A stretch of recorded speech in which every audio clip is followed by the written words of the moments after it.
Hey everyone, this is Chris over at BMW Freeport, and the wait is finally over. I'm sitting inside of the all-new 2021 BMW M4 competition, and today I'm going to be going over how to adjust the configurable M buttons. So first, you're going to want to scroll down to Car, M Menu, and select Configure M1. And here you could adjust your drive modes to your preferences.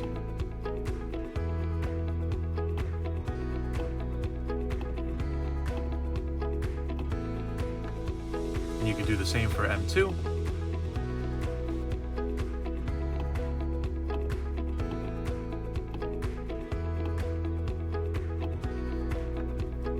And that's it. Now your M buttons are configured to your preferences, and now with just one press of a button, your driver modes will be activated.